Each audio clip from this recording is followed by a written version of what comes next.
Hello to all. I am Dan O'Damas, and I'm here to give the prediction on tonight's NFL draft.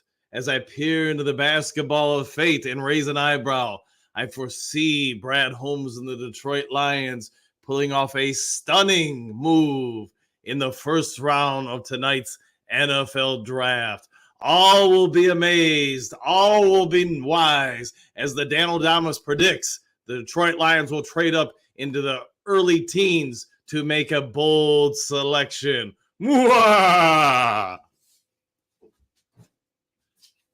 Well, thank you, Dan O'Damas, for making a guest appearance here today. Welcome to Lions Talk Live. That's right. It is the day of the NFL draft. We've got the basketball fade out. We got the Towel of Destiny making an appearance, and Dan O'Damas himself came on out. So I'm going to say this. We've got a jam-packed show for you guys today. As you can see from the thumbnail within the description of this video, Scott DeCamp, legendary sports reporter throughout the state of Michigan at all different levels, high school, college, you got the pros. He's been all over and for a really long time. Great guy. He's going to join us here at 7:15 a.m.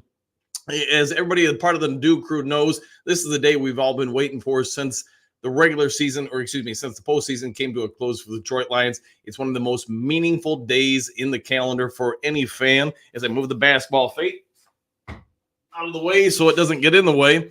Hey, speculation is going to run wild for the remainder of today. What are the Lions going to do? Are they going to trade up, trade back in this state, Pat? That's what we're here going to debate and all things in between. But before we get going with the show, as you guys know, a couple just real quick formalities. If you haven't yet subscribed to Lions Talk Live, please consider doing so.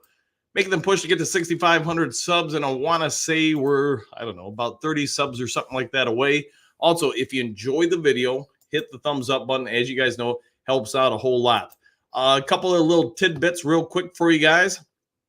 Sunday night, we're going to do a post-draft wrap-up show, 7 p.m., to probably about 8 p.m. Eastern Standard Time. And Mark Orem from Orem's Forums is going to join the show. So most of you guys know who he is. He's been a Lions podcaster, YouTuber for eons. He's a great guy, Canadian guy. Hey, follows the Lions to death, loves them tons. So he's going to hop on, and we're going to get him on the show and talk about how we did and see what you guys think as far as the Lions draft. All right, real quick, let's go ahead and head on over now before we bring on Scott DeCamp. See what you guys have to think. What are your guys' thoughts going into today? I know some of you guys came out for the live broadcast last night. I know a bunch of you watched it online, so I want to say thanks for that. Richie, Mandy, and Mom, hey, always thankful to have us in the show, in the store doing the show. So thank you all for either watching online or coming on out. So, all right, let's get this show going.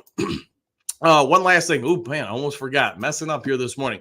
If you're looking for anyone to buy or work for you to buy or sell property in the great state of Michigan, give me a call or shoot me a text. As most of you are aware, for over 30 years now, I've been a realtor inside the state of Michigan. So anywhere in this state, if you're looking for someone to help you with the purchase or sale of property, you see my number on the screen, 269-998-2384. Let me use all that wisdom and knowledge I've obtained over the years and decades to your behest, save you some money, make the process easier. Give me a call or shoot me a text. All right, now we can get going with the jibber jabber of the comments section. And I see the comment section is moving. Hookadoo. Robert G, that's like throwing a dart at a dartboard with Brad. Yeah, we're all going to be guessing and speculating what Brad Holmes is going to do tonight. And that's part of the beauty of it. The Lions can go in any which way they want. Let's see, Just Say K. Thanks, Moon. Should be a blast, 100%. And let's see, Clark Griswold. Good morning. There we go. And good morning to you, too. Robert G, that's what I thought at Hookadoo. All right. Let's see, Bo, shooting in the fog. There you go, shooting in the fog. Yeah, you're guessing where we're going, what we're going to do. But you know what? That's also part of the fun of it. I think everybody gets it. Bears are going to take Caleb Williams, number one, unless we really get a shocker tonight. But, hey, Lions, we can go any which way we want. And as the great Dan O'Damas foretold just moments ago, it would appear he's foretelling that the Lions are going to make a bold move up the draft board tonight. So let's see if that shakes out. Matthew, greetings and salutations. Good morning, everyone. Super Bowl or bust. Woo! Woo! 100%. Good morning to you, Matthew. All right, Big Eddie. Good morning, gang. What will be Brad's first move tonight? Question mark. That's the big question. Any guesses? If you're gonna ask me, I think we're gonna try to move up to somewhere around 19, maybe 16, something like that. Beyond that, man, I don't know. It just seems like a real stretch to move up that far. But could it happen? Absolutely. Now, with all that being said, Brad Holmes did put out a warning to fans that, hey, he's going to have an announcement ready if the Lions do trade back and out of the first round, because it's in Detroit. People are coming out. But as we've talked about on this show, and you guys probably heard on other shows, the Detroit Lions got to do what's best for the Detroit Lions. So if they do trade back from the first round to the second round, look at it this way, and I know Dan Campbell made a mention of it yesterday. If they do that scenario, hey, you got to go one more sleep, and then you're going to have multiple picks the next day. At least that's more than likely how it would happen if they do trade back out of the first round and the second round, etc. So embrace that opportunity. Bo, parking by Braille, there you go. Poker time.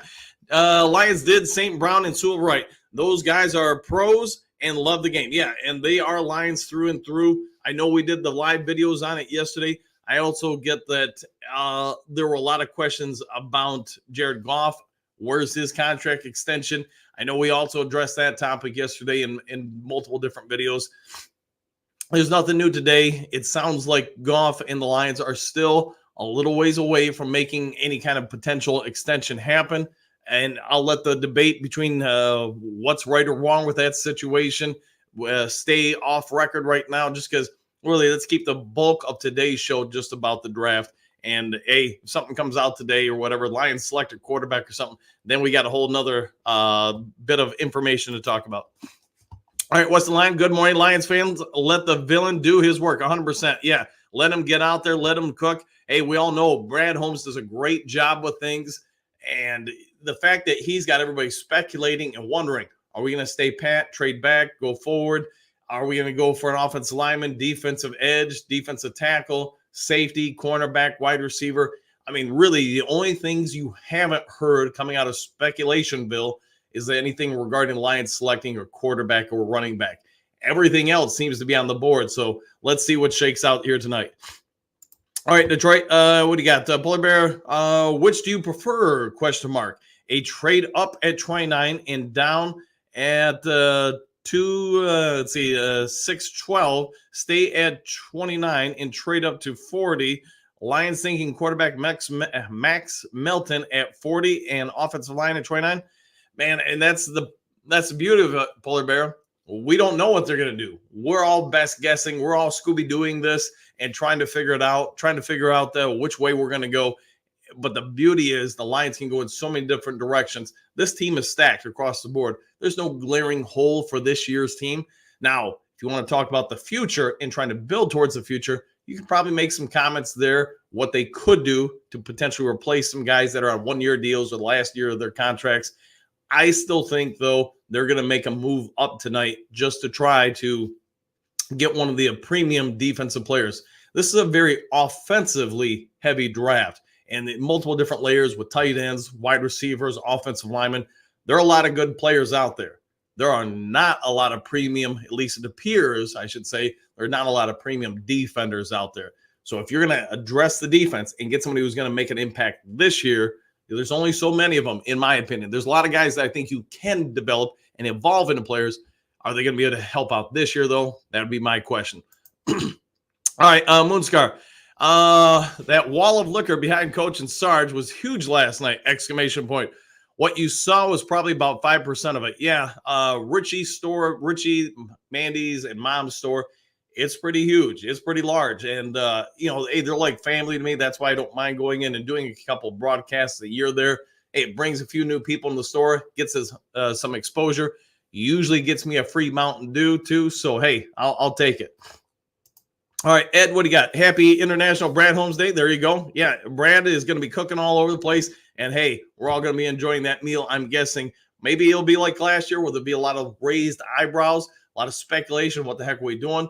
But no matter what happens, I will say this Lions regime, unlike some of the prior ones I used to have to cover, I think they can do no wrong. Whatever they choose tonight, I don't really think at this point the fan base is going to fight them on it. They're just going to say, you know what? I'm going to believe in that move. All right, Ed, what do you got? Today we draft the future defensive rookie of the year. There's a strong possibility of that, especially if Dan O'Damas is correct with his prediction. Let's see, Bo, what does the Towel of Destiny bring us? Towel of Destiny appeared to bring you a prediction that with the basketball of fate, prediction that the Lions are going to make a bold move up into about the mid-teens, it would appear. All right, hooker time. What's the expected crowd size tonight? How many will be in downtown in the downtown Detroit area? I see estimations being somewhere around 250,000 to potentially close to 500,000 people that are outside the normal population. They're going to come into downtown Detroit, bring in revenue for the city. And you know what? It's going to be huge for Detroit. Just like the playoff games, both the home games we hosted last year brought in. Don't hold me to this. I'm going off memory, but I want to say an expected 20 to 23 million per home game for the Detroit Lions. I don't know the expected revenue windfall for Detroit that the draft will bring in, but I'm going to imagine it's got to be somewhere near that amount, maybe even more, because it is a multi-day layered event. All right, Ed, let's ride 100%. Let's see, Jess, hey, Do crew. I wanted to give a shout out to Do, man, Dan. This mofo has like 10 jobs, and yet he's out here putting out 20 videos for us yesterday. Coach, respect that your boss lets you keep your job. Thanks for that. Yeah, hey, one of the advantages of having a little latitude with your bosses is sometimes they let you do these kind of things. But appreciate you guys all coming out and watching the videos. Hey, it's as you guys probably know, I have fun with doing this. All right, let's see, Robert. I'm sticking with my predictions. Some kind of trade for Patrick Surtain. Just your opinion? Yeah, I'm down with that. I think Lions fans everywhere, if you get that call or something against the screen or whatever, says, hey, the trade is in or whatever, and all of a sudden the Lions have traded with the Denver Broncos to acquire Patrick Surtain, you know what? I think Lions fans are going to call that a real win, and you're going to see the city erupt. I also think, as we've talked about this week, Robert and everybody else on the show, I do think the Denver Broncos are trying to get more draft capital so they can go up and get one of the better young quarterbacks. All right, keep an eye going here. All right, Surfer, good morning, Coach, and everybody. Question, is the deal of the two players backtracked, meaning is it 4 years from this season or added to next season, spreading that money out also on this season? Thanks. So great question. You still have this year's contract and you're adding on to it. As far as the accumulative prorations of this guaranteed money, that will be added to this year, next year, etc. So like with Penei Sewell's deal, even though he got a 4-year extension, in essence, since they're picking up his 5th-year option, it's more or less a 6-year contract extension. St. Brown, basically a 5-year deal, etc. So those amounts will be prorated over that time frame. I don't have official cap numbers. I don't think they've been released yet. Probably got another week or so until that happens. But if I get some information on it, I'll try to get it to you guys, in the next couple of days. Bo, Surtain for certain? Yes, 100%. Everybody, I think there's a vast majority of Lions fans that would love to see that kid become a Detroit Lion. The no-fly zone T-shirts would happen. All right, Moonscar, the expected influx was 300,000 people, but that's probably underestimated. Yeah, I would say it's going to probably get close to 500,000. Friends, good evening all. Jackson Powers Johnson will be the pick, maybe Frazier. Hope a lot of you guys get to head out draft and to the draft and enjoy it 100%. Hopefully you have a great time. I know it's evening where you're at. I want to say you said you were in Germany, but don't hold me to that. But that sounds about right. All right, Surfer, by the way, where's the Daniel Adamas at? We had him, man. Start of the show. It should be his time. Just kidding. I don't want to put you to work now. Hey, you gotta work sometimes, man, Surfer. Robert G, let's flip and go for a ride on the Surtain train.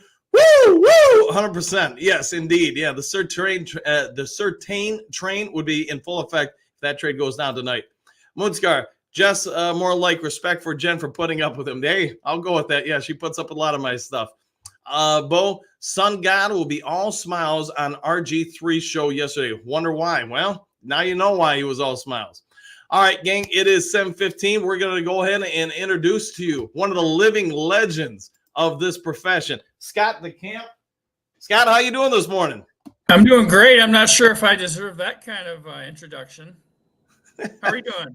I'm doing well, man. Hey, man, I'm real super thrilled that you're coming on the show here today. Most of the, like I was telling the audience, the Dew Crew, most of you guys probably know who Scott is. He's been a part of the sports journalistic community for eons now. He's covered all different levels of the sport. You know, Scott, in a nutshell, give the fans, the Dew Crew, a little bit of an infomercial on yourself. Well, yeah, I've been in the sports journalism world for just about 25 years. And translation, yes, I am old. I'm that old. So started out the Grand Haven Tribune right out of college, then was lucky enough to get recruited to come down to work at the Kalamazoo Gazette, where I spent 13 years working on the sports desk, half the time as a sports editor, sports copy editor type, desk manager, then the other half as a reporter. And that's where I met Dan here. So, and as well as hundreds of other just great people. And that's the thing about this industry is you meet so many great people, and that's what I value the most about it. And I always wanted to get back toward where home area was, which is Muskegon area. So came back in 2013 and was at MLive Muskegon for a while. And then 2 years ago got recruited to start a new sports network up in Whitehall at a place called Catchmark Technologies. So we have a sports network, a local sports network called Catchmark Sportsnet. Cover primarily high school, local sports stuff, but in my career, I have covered a range of professional, college, and high school stuff. I always kind of go back to the roots, the high school stuff.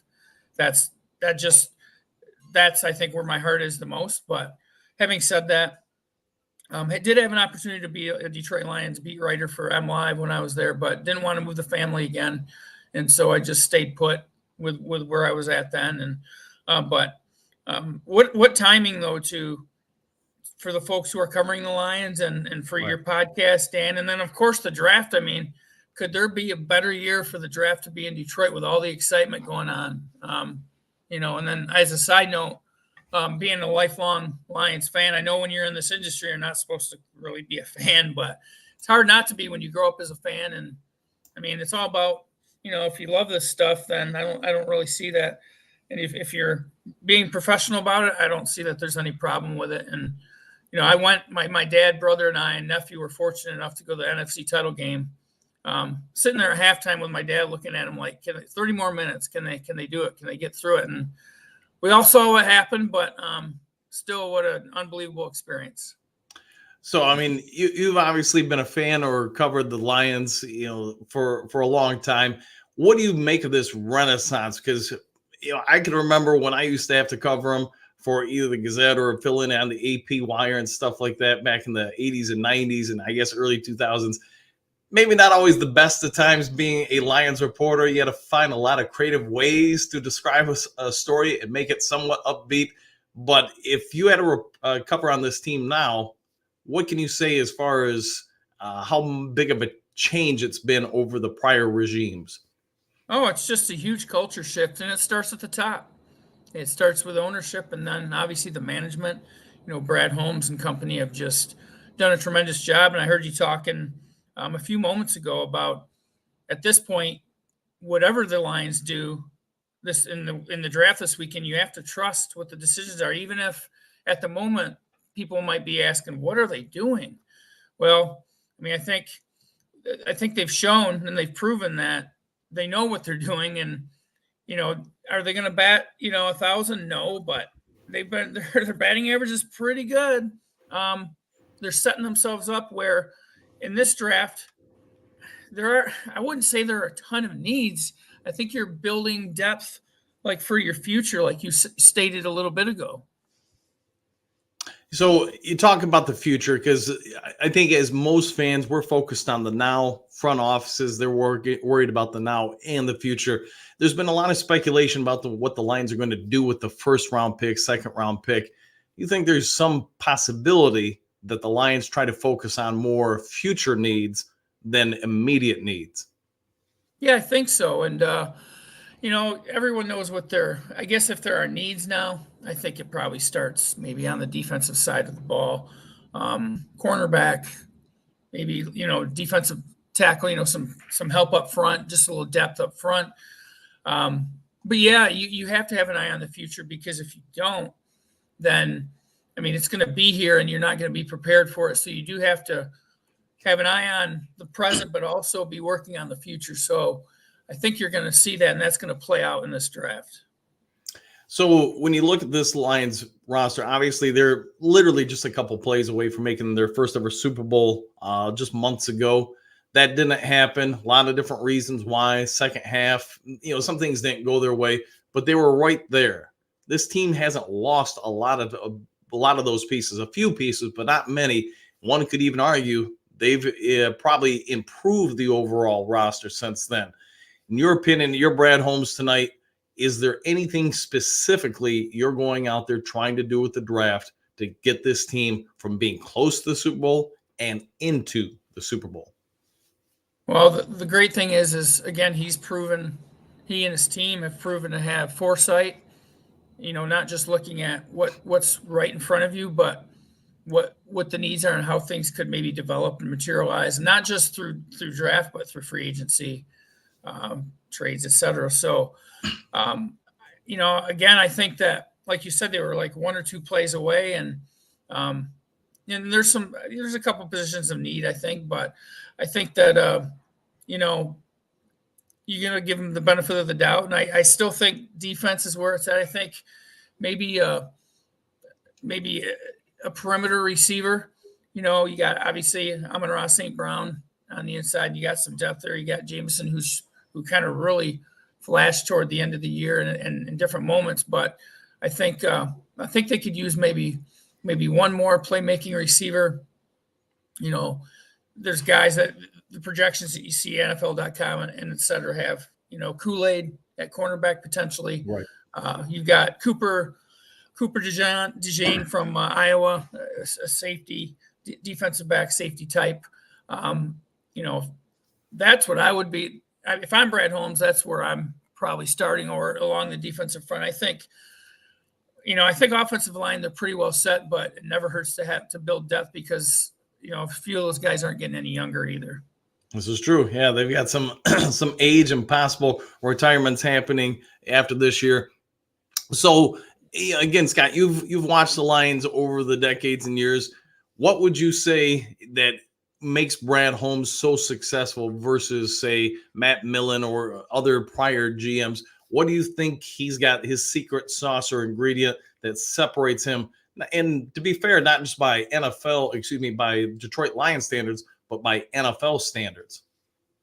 Again, I just think it's that foresight and having a plan, and executing that plan, and being basically faithful to that process. We at Catchmark, we talk a lot about establishing processes and following them, and that's the same kind of thing where you're not.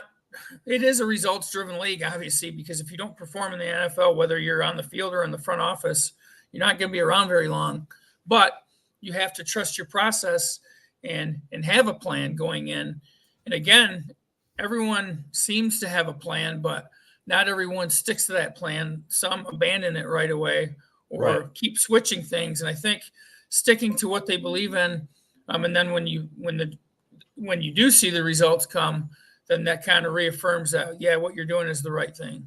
And I think that's what the Brad Holmes and this current regime, the Lions front office, of their coaching staff, Dan Campbell all the way down, I think that's what they do. They have their process, they trust in it, and they follow it. I think you're spot on there, Scott. One of the greatest quotes I ever heard in regards to situations like that, you kind of alluded to, is Mike Tyson, the great wise man that he is. Hey, everybody's got a plan until you punch them in the mouth. And sort of like having back in the day, they used to kind of allow us to watch some of the war room stuff, but that's got kiboshed over the decades.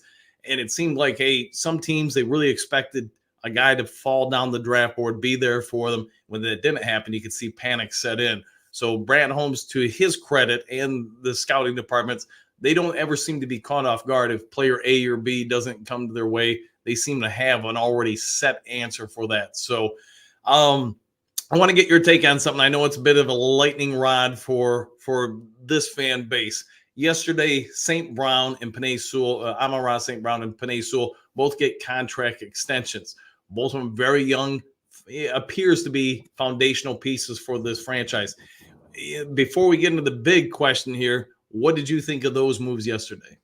I mean, I loved them because I think they're not only are the cornerstones of the franchise, but they're great, as players, but they're great from what I've seen. They're great with the fans and just understanding that whole piece of it too. I'll give you an example. And even though it wasn't Amon-Ra out there doing it, his family, when we were out the NFC title game, his dad and his brothers were out there taking pictures, signing autographs and stuff for a good hour, and like making sure everyone was happy and accommodated before they moved on. But and I think I get the sense that Amon-Ra understands that to himself as well, that that's important to have that connection with the fans.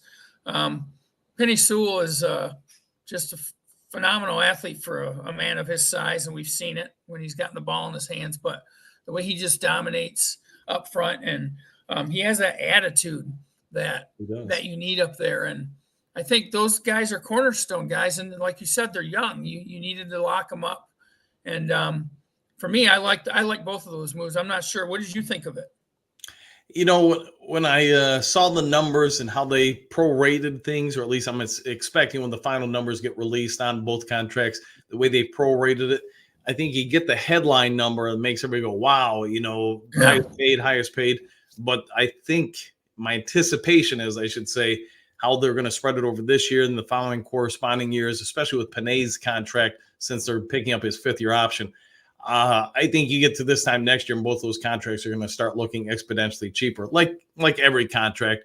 But the fact that Penei Sewell is so incredibly young, I mean, I think most fans forget when he first took his very first NFL snaps, he's only 19 years old.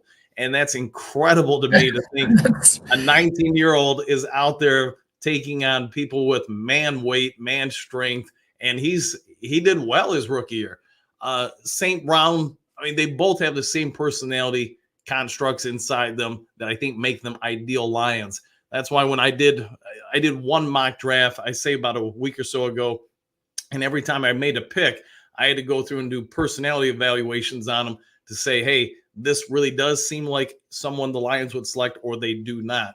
I think the Lions are incredibly ahead of the curve for most markets when it comes to that, and the fact that they clearly have people watching these people, how they form their sentences, their body language, etc., to make sure that they're the right guys for them.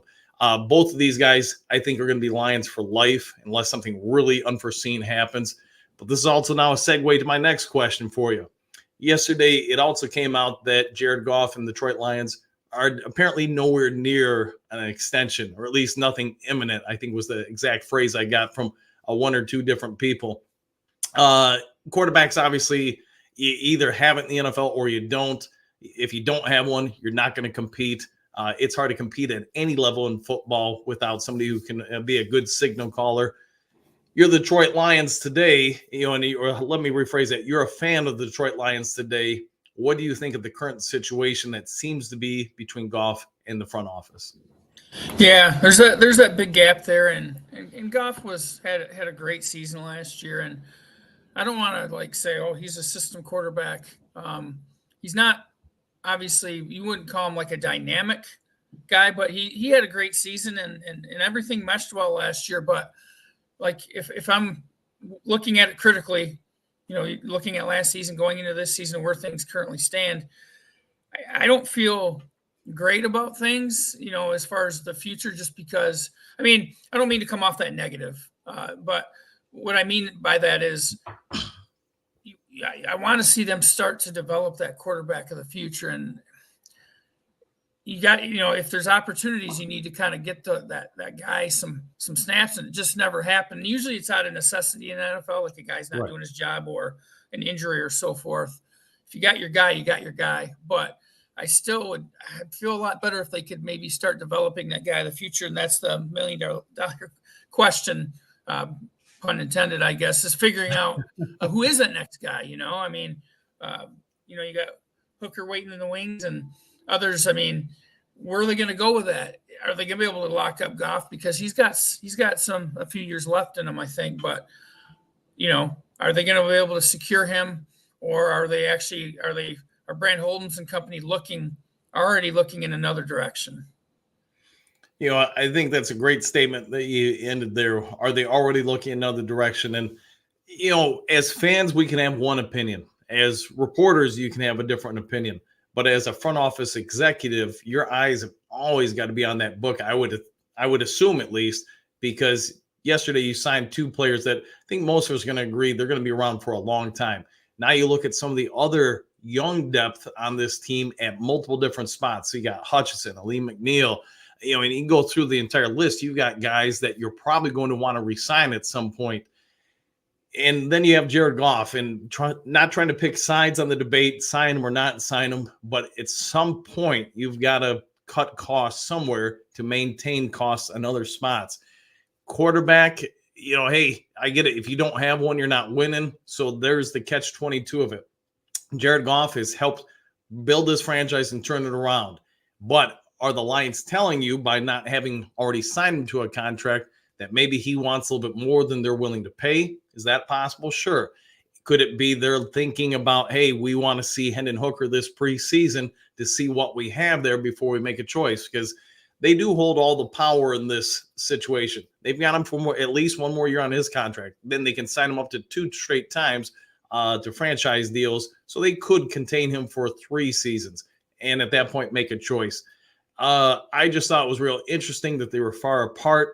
Where this is ultimately going to go, who knows? He gets signed today, right before the first selection of the NFL draft for a 2 or 3 or 4 year deal. He could never sign another deal with Detroit, and that's the great debate about it. All right. No, I think that. Sorry for cutting you off, Dan. I think you made a great point. Are they saying it without saying it? Just right. Because the actions, or I don't want to say inactions, because I know things are always going on behind the scenes, but you just wonder, because they're so far apart, are they kind of maybe conscious of, well, we're kind of working on maybe looking at something else. We don't want to overcommit to one guy, even though he was great last season. Right. Still, he's not getting any younger. And at that position, that's critical. I guess I'll say this too, just to throw it out there, but I do wonder if the Lions have made an offer to him, say, hey, 2 or 3 years or whatever, but they're offering this amount. Goff's representation thinks it should be more around here and maybe this length of contract. And I get some of that's just typical negotiation between agents and front offices.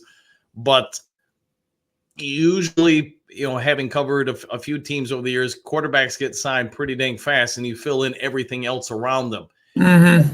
Brad Holmes appears to be a little bit of an outside of the box thinker, especially when it comes to the draft. So could this also be reflective upon how he's going to maintain the roster? Maybe he's the type of GM that says, we're going to keep everything else strong, and then whoever is our quarterback. It could also be a statement that the coaching staff who works with these players say, hey, we think maybe this is an option versus that an option. And I'm not here to say which option they're going to go with, but it's got me thinking at least that. 100%. I agree with that 100%. That's what I see developing too.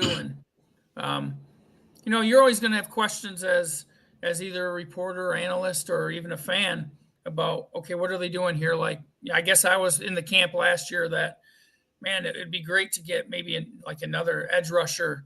I was on the Montez Sweat train when he was available. I'm like, grab someone just to kind of help out Aiden a little bit and provide some depth. And who knows how that would have panned out and what you would have had to give up and where they'd be sitting, I guess, now with that. Right. But I mean, he made an impact with the Bears immediately. And I'm like, man, he would have looked nice in a Lions uniform. But, again, it's hard not to trust these guys because of everything most things have been paying off.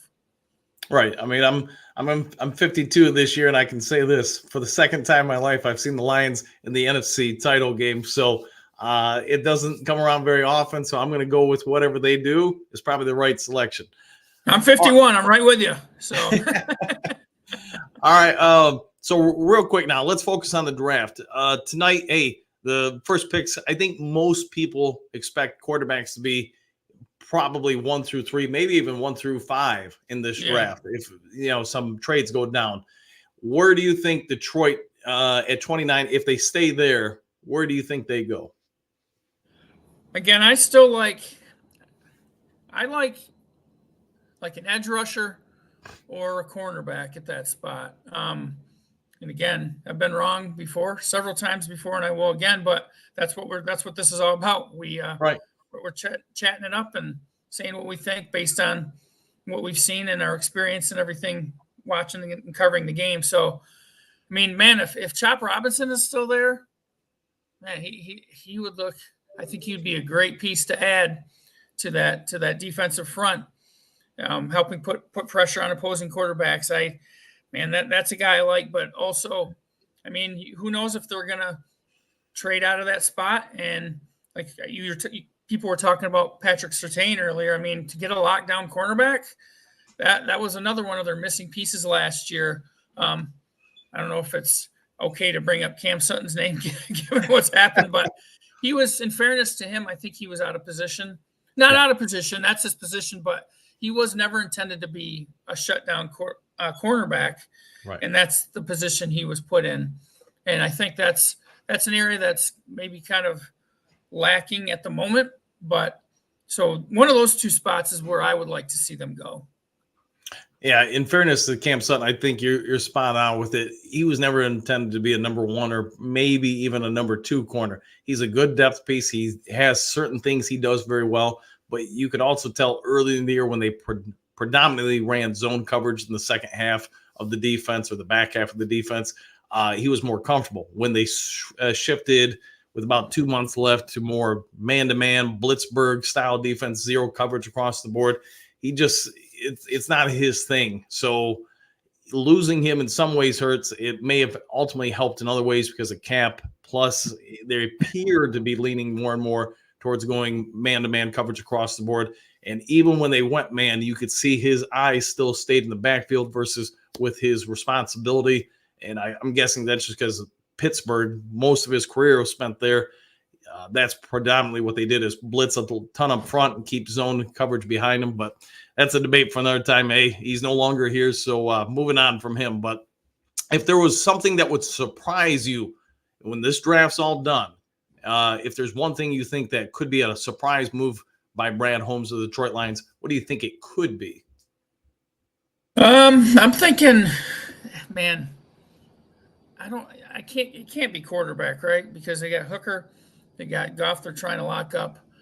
But I mean, man, they've surprised you before. Like they did it last year. Why are they taking this guy? Why are they taking that guy? And then it works out, it pans out. But man, I would say someone like if they went with like another running back, because they're in a great spot there too. But you never know what's working behind the scenes and what they're looking at for the immediate and long-term future. So I don't anticipate them doing anything in the running back spot, right? But been wrong before. That would be the biggest surprise to me because it would seem to be a spot that they're really good in right now, that they're pretty much set for the time being. But again, it's not about just the time being.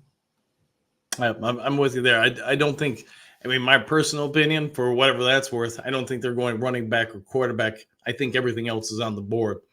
All right, so let's move on from the draft real quick. Go to the NFC and then the NFC North. Well, let's just start with the NFC North, I guess. You got to go through your division first before you worry about the conference.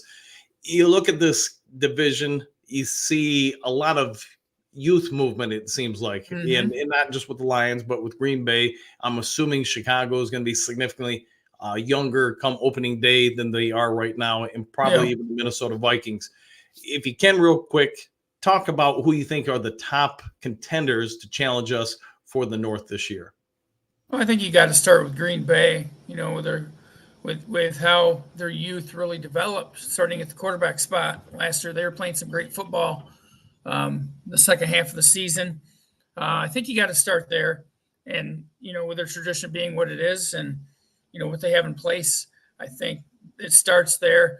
Chicago, I thought they were playing very, very good football as well. My dad, brother, and I went to the Lions game at Soldier Field, and it was just one of those days too. I think that Lions just didn't maybe have their A game that day, but I thought the Bears were also playing some good football. Of course, things have changed pretty dramatically with them, with Fields gone, and now them looking to, going in the number one spot and, projected to get maybe like a Caleb Williams. It's going to be, like you said, they're going to be very young, though, in a lot of spots. So I kind of see it as a pecking order would be Green Bay, Chicago, and then Minnesota. I think Minnesota's in kind of a transition period as well. So what are your thoughts on it? I mean, and the other part of this is the Lions, as great as the season was, Dan Campbell kind of hit on it in his post-game press conference after the NFC title game. He's like, there's no guarantee that we're going to be back. Things don't always fall into place. You got to be good, but you need a lot of breaks. Things have to happen for you. And then on top of it, they're going to be wearing more of a bullseye this year. So with those things in mind, what do you think about what's the outlook, do you think, like this year and then the next few years? One of the things I've learned to tell teams I coach is you need to live for the now, not the future, because you just never know what happens. Injuries can happen. Things in your personal life can happen. I mean, not to bring up Cam Sutton, but I thought he played pretty well into a certain point in the year where something seemed to change with him. And I think we all know now he lost a court battle for his child, so custody rights. And, hey, at the end of the day, while they're athletes and they're players, they're still humans. Things come into play. So I get what Dan Campbell's saying is that, hey, there's no guarantees we're going to be back here next year. The Lions appear to be set up to have a few years window. But if you look throughout the North, I think Minnesota's probably a couple seasons away from being a contender again because they've got to do a complete gut job. The Chicago Bears, I've talked about on the show before, I would not have traded Justin Fields. I would have traded the number one pick and surrounded him with a ton of talent. The reason for me is unless Chicago is going to just say, hey, we're going to take Caleb Williams, we're going to sit him until we develop an offensive line to protect him, I worry about causing shell shock or for issues for any young quarterback if you can't protect him. They've added some nice weapons on offense. They've got a real nice defense. But I'm going to guess, especially early in the season, if they trot him out, every defensive coordinator is going to run so many multiple different coverages against him to confuse him and get extra hits on him. Whether they're all late or not, who knows? But I think they're going to put a ton of pressure on him, and he's going to take a beating, which is going to impact his development. So I hope they have a veteran quarterback who's going to take some of that while they give Caleb Williams maybe a season, just get used to the nuances of the pro game versus the college game. And for me, a lot of that comes to pre-snap and then post-snap reads. Unlike most colleges, you go to the line of scrimmage, you make your first read, you hike it. All right, the first read, second reads are there. NFL level, against 99% of the defenses, you're going to come up there, you're going to make your initial read, you're going to get under center, you're going to snap it, and that immediate reads are gone. You now have to quickly adjust. Hey, route tree A or B isn't there for me. I've got to look somewhere else. And until quarterbacks get used to making those reads, identifying defensive shifts, that's where I'll think a lot of them. You only have 2 seconds, maybe if you're lucky 3 seconds to make that right read and throw. That's where a lot of them get creamed. And I think that's why the bust rate for rookie quarterbacks is so high in the NFL. So Green Bay, I know I talked about this a little bit yesterday. Jordan Love looked great, I thought, especially the second half of the season. But also when he got closer to, say, the last 2 or 3 weeks of the regular season and then the postseason game, teams had more film on him. They could figure out where strengths and weaknesses were. I think this will be a big year for him and the Packers. They've got a lot of firepower. They got a lot of options. But if, the big phrase I always use is there's no such thing as a second year or sophomore slump. It's just now everybody has film on you. If he has a lot of success this year, then he's an established quarterback. He's probably going forward to being their long-term answer at quarterback. If they take away some of his reads and force him to go against his norms and he can't make those adjustments, then they're probably looking for another quarterback. So just my thought. Yeah, no, and it's going to be an absolute battle in that division, I think. I mean, we could see it coming last year as things were developing because the Lions don't seem to be going anywhere for a while now.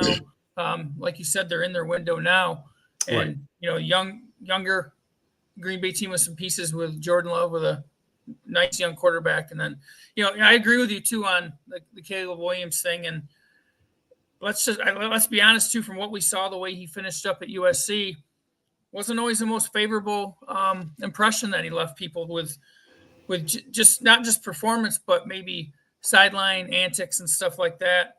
I mean, you're going to get exposed right away in the NFL, like you said, because they're masters at disguising coverage. Your windows are so short, so tight, and you have to be on, from making quick decisions. It's a lot, like you said. Your options in college generally, your first or second option is generally going to be there. The NFL, that's not the case, Right. and you got to be able to adjust and be able to make reads quickly. So it'll be interesting to see how this whole thing develops, and that's why it's so important for the Lions to continue to trust what they're doing and not react to what maybe others in their division and outside of it are doing. Right. And, again, I'm a USC fan. So having watched Caleb Williams over the past couple seasons, I think my anticipation is if he is the opening day quarterback or just a starter throughout part of his rookie season, you're going to probably see him try to rely on scrambling, getting out of things early when, he snaps it. You don't see a read. You got some 300-pound dude about ready to slam you. The first couple times you get slammed, you're probably taking your eyes off downfield and looking for gaps to run through pretty quick. So, all right, Scott, we've hit about that time. I want to thank you for coming on. Again, real quick, tell everybody about you, where you're at, what you do, etc. Give yourself a shout out. No, thanks, Dan. We're living up in Whitehall now, just north of Muskegon. Catchmark Technologies is obviously what it is. It's a tech company, and we do cybersecurity and those things. But we launched a sports network a couple years ago to focus on high school sports, local sports around the area. We're trying to adopt some maybe more modern, different ways of covering sports with podcasts and video work and those kinds of things. And we host media days for teams. In fact, a Lawton parent reached out to me last summer for football. They wanted to do a media day, and it's like, well, we can come down to you. There's more expense involved. We can come up, or you can come up here. I know that's a long way to come for that, but so we do have some things that we do try to help pay for ourselves with paid for content like media days that we host. But there's other content that we do for free or through sponsorships with just regular game coverage and all that stuff. So we're kind of a mix. We're trying to kind of figure it out as we go too. With obviously I've got a ton of experience, but not as much experience from the business model of, okay, how are you going to pay for yourself now? Right. And I know very well about that because in the different positions that you've held and places you've been, you understand that very well. But having a lot of fun doing it. I think the biggest thrill for me is just being out at events, talking to people, being around it. There's always the office work and business development, things that are necessary, during the 9 to 5 portion. But I just love being out at events and meeting people and maintaining those relationships. So I appreciate the opportunity and for being on this. I think this is really cool what you're doing with this podcast. Oh, thanks, man. I enjoy it. It's I always loved covering sports, with whatever publication or whatever I worked for. So this has been really nice to kind of get back into doing that, a little less of the coaching side of things or the front office side of things, and actually just to get to talk stuff. So the Duke crew is pretty awesome too. They come out every morning for this. So I enjoy it exponentially, 7 days a week, man. Oh man. Yeah. You're busy. All right. Well, hey, Scott, thank you again for being on the show. Hope to have you on again if you're up for it. And I'll try to maybe even contact you about some Pawpaw stuff this fall. Maybe we can get you guys at Catchmark to come on down and maybe help us out with some stuff. So yeah, absolutely. We do all kinds of content creation. So videos, any kind of content creation, sports or non-sports. So hit me up. And again, thanks for the opportunity. It was great seeing you, Dan. Great seeing you. Take care now, man. Take care. See you. All right, everybody, that was Scott DeCamp. Hey, want to thank him for coming on and being part of the Duke crew this morning. Hey, giving his words of wisdom and his knowledge and experience within the sports realm in Detroit Lions. So, as you guys know, hey, the draft now just literally less than 12 hours away from kickoff. So, there could be some other breaking news today. There could be this, that, or whatever comes out. I see the chat is definitely moving and shaking still. So Don Burr is probably leaving a band the woo. Although, Don, I got to imagine you got to be pretty happy that there haven't been a ton of woos yet today. So I'm going to hop on over to the comments section. I'll start reverse order. Let's see what we got here. Dr. Detroit, LOL, neither did any quarterback in college. Fair enough. Phil, no, I'm not. All right, something I'm missing, I'm guessing, Phil, because Hooker comes from a bad offensive scheme and never played against real NFL teams. Well, not yet. So we'll see what shakes out there. All right, Don Burr, I didn't hear much, Scott said. Chat took over. Fair enough. I did see, although I wasn't reading it, I did see that the chat was just moving left and right. So I'm guessing you guys have had some debates about something. Dr. Detroit, Phil is just a Goff guy. Fair enough. Rando, Bears need something, someone calling the plays. Fields should have ruled. Yeah. I can only tell you guys what I would have done as the GM of the Bears. And it's nothing against Caleb Williams. It's nothing against Justin Fields. I just think you have enough there with Justin Fields that if you surrounded him with more and more talent, especially an offensive line, I think he would have continued to evolve. And in my opinion, he caused a lot of matchup problems because he is so multifaceted. His passing, had developed over the years. I think they could have done more to involve his passing aspects and develop them further and further. But it is what it is at this point. Caleb Williams appears to be the guy at number one for the Bears. So, hey, they're going to have to go with that. Bo, thanks, Scott. Very good. Yeah, Scott, great guy, man. Like I said, I left the Kalamazoo Gazette, I want to say, at 1996. I left for a sports editor's position at a different paper in the state of Michigan. I want to say Scott came on maybe a couple seasons after that. Alan Gerald replaced me at the Gazette, and he's unfortunately no longer with us. Some of you guys, if you live in Southwest Michigan, you would have known Alan's work. He covered a number of college football teams for years, Western Michigan, Michigan State, Michigan. He replaced me at the Gazette, and then I want to say, but don't hold me to this, that Scott replaced Alan Gerald at one point. All right, Mike the Marine, thanks for your time, Scott. Woo! You got it, Gunny, 100%. Yeah, Scott, great guy. Check out his work. I mean, you can Google him and find out his works on there for covering multiple different levels of sports. All right, Keitho, I want what Phil is on. Fair enough. Keitho, I want Phil is on. All right, Phil is on. He is on. Dr. Troy, Goff is a very smart quarterback for sure, but we don't know Hooker's yet. Yes, his football IQ is off the charts. It could be. And I'm not here to say one side or the other about the Goff debate, the Hooker debate. I'm just going to say from a front office standpoint, I'm assuming Brad Holmes and them are always trying to balance the books, trying to make the best choices. I would say this to everybody watching. The good part about the Detroit Lions now is that we're even having this conversation because we've got so much talent on the team now that, hey, not everybody's going to be able to get paid. Not everybody's going to stay. They're going to get creative. I think yesterday's contracts were very creative ways to try to free up.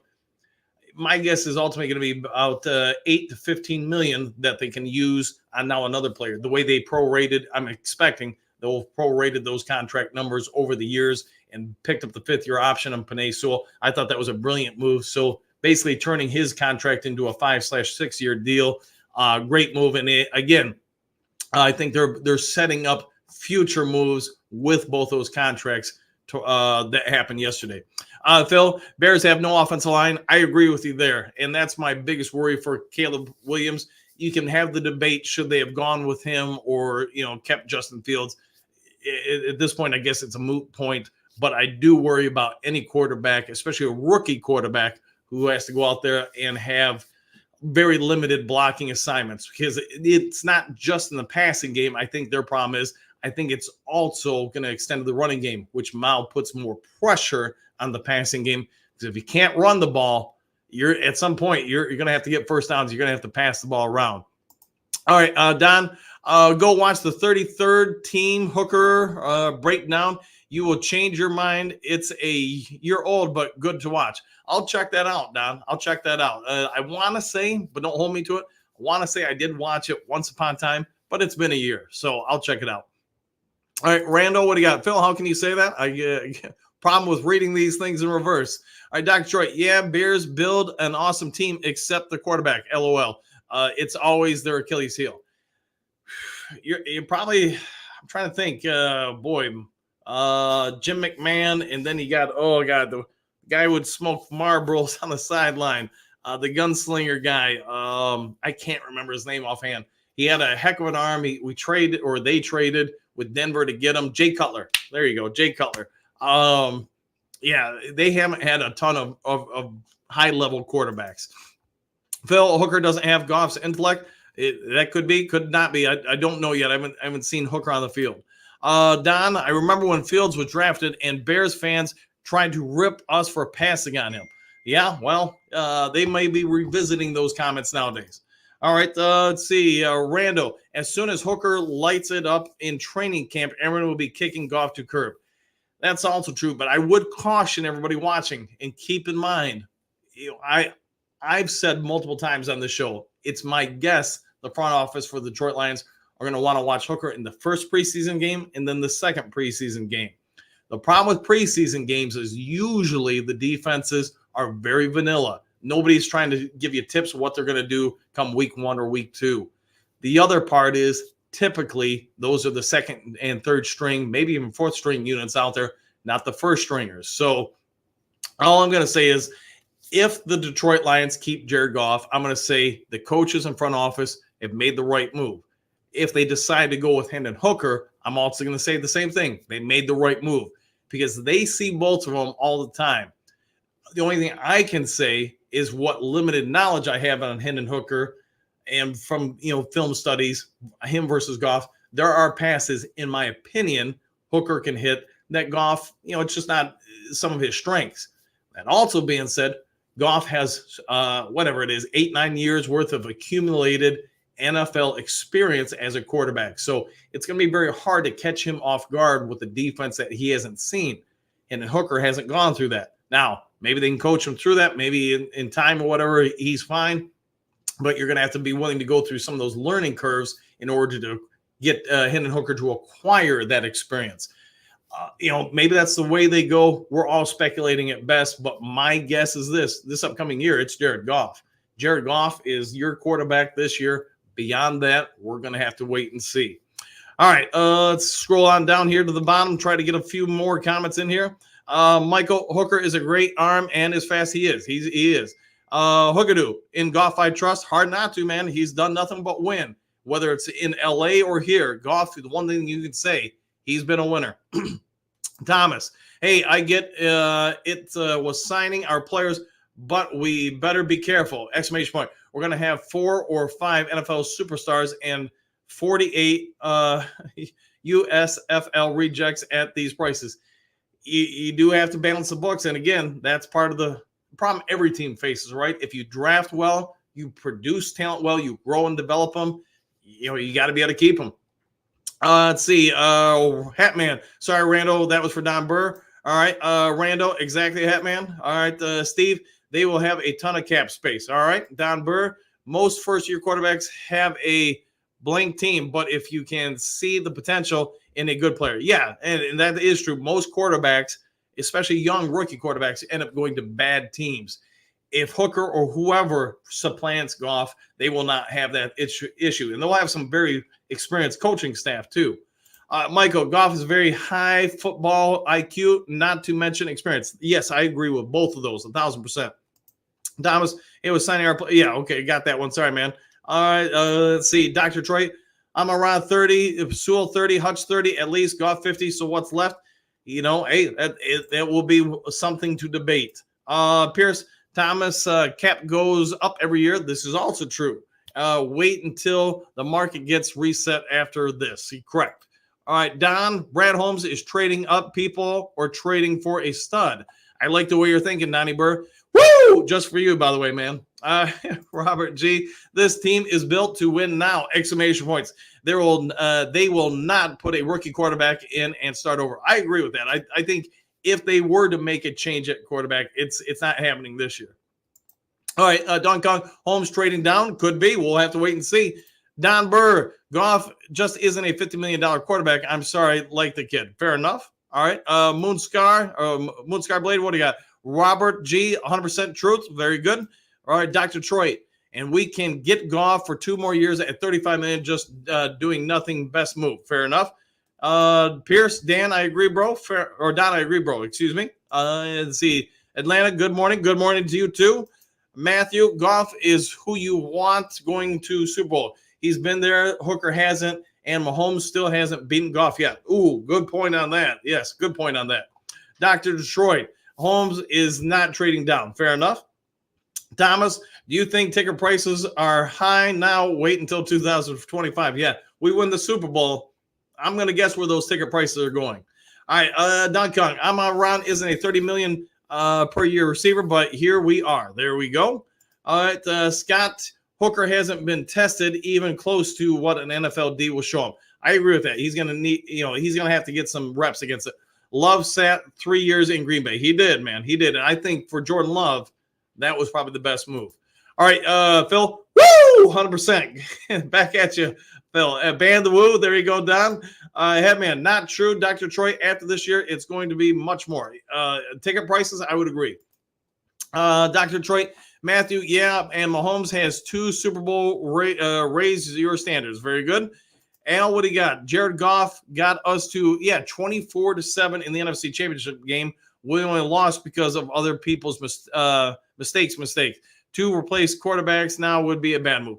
You're not wrong with any of that, Al. Not wrong with any of that. Let's see, Dr. Troy. Yes, this is true. Fair enough. Pierce, Dr. Troy, he actually has 3. Fair enough. Matthew, 33rd team, did the breakdown on Jackson, Powers, Johnson, Fuga, and Fatua. All good picks. Yeah, I think all of them. There's a possibility that none of them are there by 29. All right, Dr. Troy. Oh, yeah, forgot. Fair enough. All right, guys, thank you for tuning in to the morning show today. As you guys know, if there is some breaking news later today, I'll get it out to you. Win picks or trades or whatever happens during the draft today involving the Detroit Lions, I'll get that out to you guys ASAP, so keep your notifications on. If you haven't yet subscribed to Lions Talk Live, please consider doing so. We're about 30 subs away from hitting 6,500.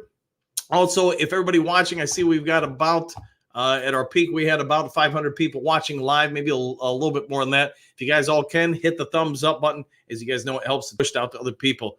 Otherwise, I hope you all have a great day. Get ready for the draft, and we'll see you all in the next Lions Talk Live. Take care, everybody.